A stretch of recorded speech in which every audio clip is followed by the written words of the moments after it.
Coming up next on this episode of the Unlock You podcast. Anything to turn those memories off. I think of it as like a fire hydrant where the memories are trying to gush forward, and they will do anything to turn that fire hydrant off. The thing to do is go ahead and let those memories come, gain control over those memories. They're not going to hurt you. They will make you sad. They will make you grieve, but that's right for that to happen. And I'd like to highlight, I am a big proponent of crying. I know it's a weird concept, but when I was a kid, I had so much depression that I hated crying. Like I had a classically conditioned response that crying associated depression. And so I thought I'd go in this dark abyss and never come out. And so I would just fight tears at all costs. And I could talk about trauma in a very intellectualized level. And it wasn't until a psychologist looked at me and said, "Oh, wow, you have a lot of pain inside." And it was the biggest game changer to realize I had been talking about trauma for years. I was conscious of what used to be a prior regressed memory, and now it was conscious, and I could tell you the story beginning, middle, and end, but I had never actually grieved the emotion. Hey friends, thanks so much for joining us. This is Unlock You with Dr. Shannan Crawford. I'm a clinical psychologist, leadership consultant, and a really big fan of you getting to fulfill your life purpose. I want you to get unstuck and unlock your potential relationally, emotionally, spiritually, and vocationally. Thanks for joining us, and let's get started.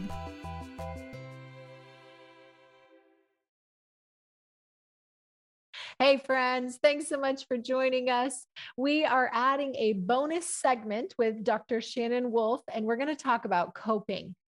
There's a lot of trauma. There's a lot of ways that we can get traumatized. So how do we stay emotionally healthy and cope in the world that we live in? Thank you, Dr. Wolf, for being with us. Oh, thank you. Thank you for letting me just talk a little bit more about something I'm so passionate about. I want to bring up coping. And I think we've all heard about coping and coping mechanisms. And what we're actually saying is when something really hard happens to you, what do you do to get yourself through it? For me, I call family and friends, and I make sure that I'm surrounded by people who love me. Sometimes I do unhealthy things like stay up way too late watching sitcoms when I know I've got to get up in the morning. And sometimes I reach for unhealthy foods because I like salty kinds of things. And if I'm hurting, I'm constantly looking for ways that are going to make me feel better. Some people do some really healthy things, like they go exercise, or they do other kinds of things that are really healthy. Unfortunately, when people face trauma and they've lived through a trauma, those things tend to not work. And so what they do is they start looking for other things that will make them feel better for just a little bit. Overspending, going to the mall, getting online and shopping, and they just want a little bit of relief. And sometimes people turn to alcohol, or maybe to drugs or some kind of substance, anything that will turn the pain off for just a little bit, because what they tried to do, what they've always done that worked beautifully before, is not going to work in trauma. And so sometimes they get themselves into trouble even, and it could be promiscuity, too many sexual partners, right? Or not being careful about who they choose to be romantically invested in. It could be, like I said, overspending, overeating. It could also be restricting eating. If they can't control anything else in their life, maybe they're going to control what they eat. It could also be things like exercising too much, not just sleeping too much, but it could be exercising too much to the point where they're hurting their bodies. So they can do all kinds of things that don't work. Unfortunately, what I've seen with some people, not all, is I see a bipolar diagnosis given to them because they look manic.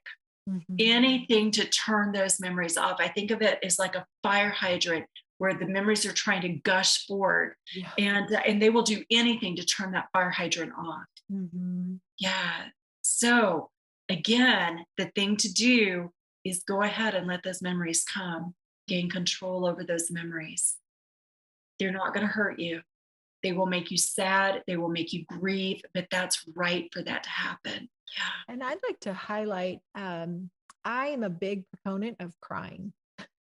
I know it's a weird concept, but when I was a kid, I had so much depression that I hated crying. Like I had a classically conditioned response that crying associated depression. And so I thought I'd go in this dark abyss and never come out. And so I would just fight tears at all costs. And I could talk about trauma in a very intellectualized level. And it wasn't until a psychologist looked at me and said, "Oh, wow, you have a lot of pain inside." And it was the biggest like game changer to realize I had been talking about trauma for years. Was conscious of what used to be a prior regressed memory, and now it was conscious, and I could tell you the story beginning, middle, and end, but I had never actually grieved the emotion. So it sounds like you were keeping it right here in the prefrontal cortex, but not allowing your limbic system to say, "Oh, wait, but let me tell you how that feels." Yes, exactly. Yes. It was super intellectualized, way up here in the prefrontal. And so my emotions were super glitchy. Like I would self-harm, I'd have eating disorders, I would do reckless things that were almost like a form of self-punishment, which later I realized, oh, that was anger, a legitimate stage of grief to trauma. And if anger doesn't go out, it goes against. And I was harming myself in all these reckless, dangerous ways because I didn't know how to metabolize emotion, nor had I ever been given permission that it was valid, because on accident, one, the message is you just talk about your trauma. Two, you should just forgive.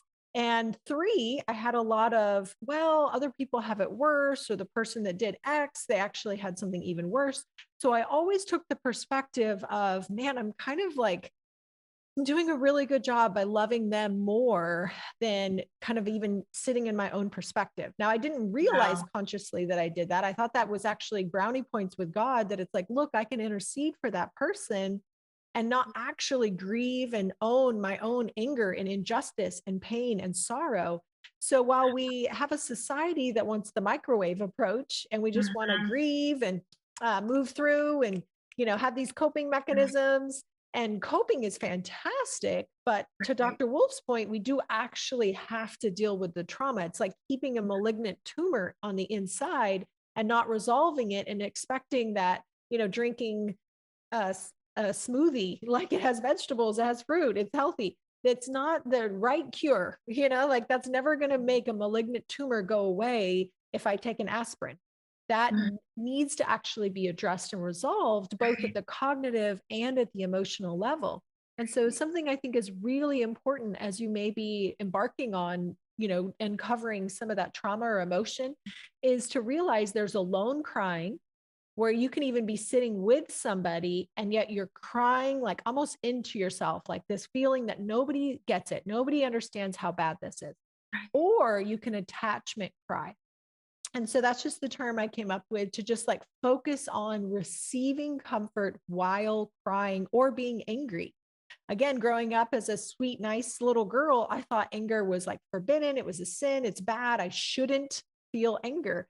So I had all these rules and taboos on the inside. And so that was keeping it locked inside, because now I was angry at myself for being angry. So then I would do self-punishing, self-harming things as an unconscious way to try to punish this anger and stuff it back down into the basement down there.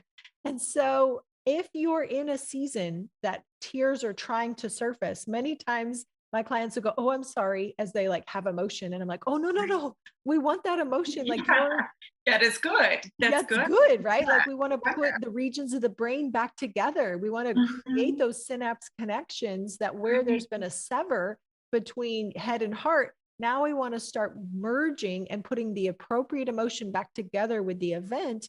And now there's like a syncing up and a closure.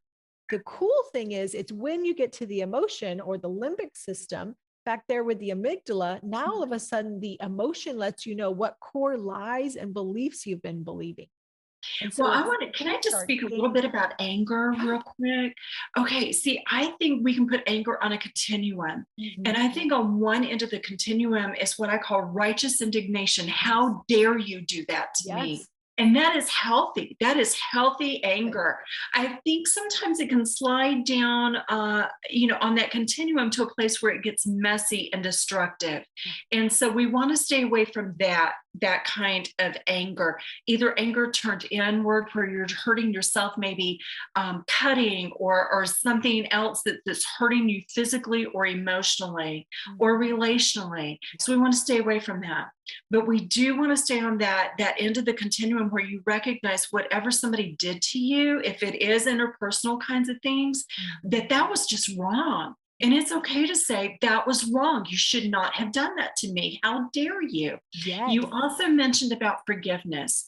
Guys, I cannot stress strongly enough, forgiveness and reconciling with somebody is not the same thing. Yes. Right. And I talk about, let's say that a treasurer at a church embezzled money from that church. Would we forgive that person? Yes. Would we ever put them back in charge of the money? No, we would not.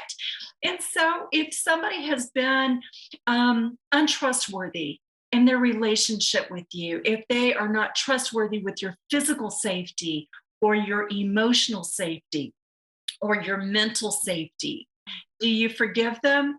Yeah, I think it's probably a good idea for you to work towards forgiveness.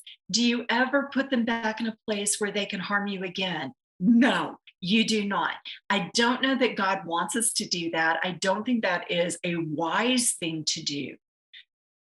So, yeah, I'd love to hear your thoughts on that, Shannan. Yes, absolutely. I think that there's such a misunderstanding that forgiveness means trust or reconciliation. And so many times, because forgiveness is a key to healing, but if we foreclose on the grieving process, then we just jump to forgiveness. And what you've done is just left that malignant emotion stored in your body. So You have to kind of work through the grieving. You do. You have to work through what exactly it is that you're forgiving.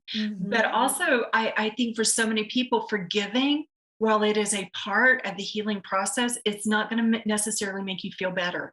Right. It's not the magic bullet here. I think it's something that we do to release some things, but it doesn't mean that you're not going to feel the pain of it, anymore. Yeah. It's just that you're not going to carry the guilt of what somebody else did to you. Right. You're just gonna let that go. So I think that is a very important part of it. I also want to say that coping is not magical either. It's not going to just make you feel better. It's going to help you roll with it. It's going to get you through the moment. It's not magical. And if you're expecting it to make you feel better, as if drinking to the point where you fall asleep, if you're thinking that they're going to be the same, they're not. It's not. You're still going to hurt. Yeah. And I think that's so normalizing. I've had a lot of clients say, well, maybe I haven't forgiven because I still feel pain, or I still think about it, or when I hear their name, I still have a feeling of unsafety. And those are psychologically completely different parameters. They so are. Just because you've chosen to forgive, which I do recommend, that I have actually noticed the difference between pre-forgiveness and forgiveness. Right. But that's not a magic bullet in of itself, that you don't have to grieve, to Dr. Wolf's point, that there's that pain journey. And then as you grieve, now you can honor and restore dignity even to yourself, that you're worth getting angry that happened. Now, obviously, we're not talking about the Hulk, anger that's explosive and toxic to others, but to the point that you can say that was wrong, that was injustice. The more you can make it, which doesn't mean you have to talk to the person. A lot of people have that question. What are your thoughts, Dr. Wolf? No, I think that there are some people who are so dangerous. You should block their number. You should block their email. You should give yourself permission not to be in the same room with that person again, if they are that kind of dangerous to you. I think all of us would agree that we would never put a child who's been molested in the same room with the molester. We would agree with that. I think on an adult level, we should give ourselves the same permission, that there are some people who are so damaging to us that we need to be able to live our lives in such a way that we don't have to worry about them hurting us again. That's so good. It's so needed. I think people need to hear that you have permission. It doesn't mean you're a bad person. It doesn't mean you haven't forgiven. It means that you're guarding your heart above all else, because it's the wellspring of life. Don't put your pearls before swine. That there's principles of having boundaries that that's actually a biblical concept. It But a is. lot of times people feel bad, and they'll often feel like, but maybe I'm the only one that will lead them to Christ. Or maybe I'm the only one that can show them a different representation of a Christian, or whatever Right. this false responsibility. What have Right. you seen in that narrative? Oh, I'm so glad you brought that up. I see that so often where people who have a relationship with Christ, who are believers, that they will say, well, I'm the only one who can lead them to Christ. But what I say to them is, that's not who you are to them. You are their victim. You are maybe their punching bag physically, right? You're the person you are part of their cycle.